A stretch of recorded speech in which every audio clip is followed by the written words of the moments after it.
Le monde a vécu une semaine dramatique. En mission de surveillance au-dessus de Cuba, les avions U-2 américains photographiaient la construction et l'établissement de rampes de lancement de fusées dont l'existence ne pouvait plus passer pour une mesure défensive. Or, Cuba n'étant qu'à 200 km, les côtes américaines jusqu'à New York étaient tenues sous le feu des fusées à courte portée, tandis que les engins à moyenne portée menaçaient les 2/3 des territoires des États-Unis. Ces photographies allaient déclencher l'alerte. Dans un discours imprévu, le président Kennedy dénonçait le péril. Ces bases, disait-il, ne peuvent avoir d'autre raison que de fournir une force de frappe nucléaire dirigée contre nous.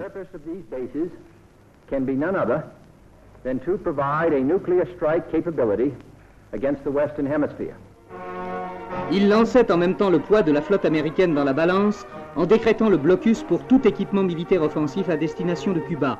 Or, à ce même moment, 25 cargos soviétiques étaient déjà en route. Qu'allait-il sortir de la rencontre?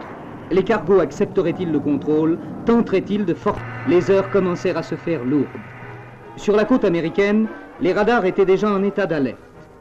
On suivait dans les caves des états-majors la marche des cargos dont certains, disait-on, étaient porteurs de fusées à charge nucléaire. Or, les consignes étaient strictes. Si les cargos tentaient de se soustraire au contrôle et prétendaient continuer leur chemin, l'ordre était de tirer. C'est dans cette atmosphère que le Conseil de sécurité se réunit d'urgence. Plainte de l'URSS accusant les États-Unis de piraterie par la bouche de M. Zorin. Plainte de Cuba. Plainte des États-Unis par la voix de M. Stevenson.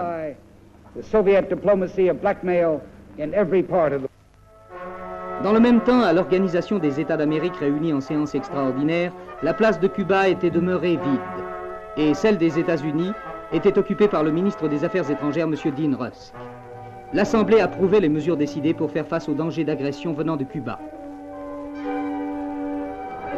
À La Havane, la fièvre était montée au paroxysme. Les manifestations de masse pour conspuer les États-Unis se succédaient.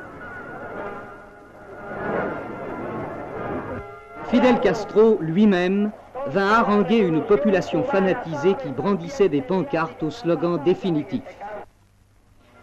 La mobilisation générale était déjà entrée en cours. On creusait des tranchées sur les côtes, les postes de DCA guettaient dans le ciel vide l'approche des bombardiers US et l'homme de la rue reprenait l'uniforme. De l'autre côté de l'Atlantique, diverses manifestations prenaient pour cible les ambassades ou les organismes américains. L'une d'entre elles, celle d'Alger, répondait à la toute jeune amitié Algérie-Cuba affichée depuis la visite de Ben Bella à Fidel Castro. Qu'allait-il sortir de cette fièvre dangereuse? À Guantanamo, la base louée aux Américains par Cuba pour 99 ans, plusieurs milliers de marines étaient arrivés en renfort.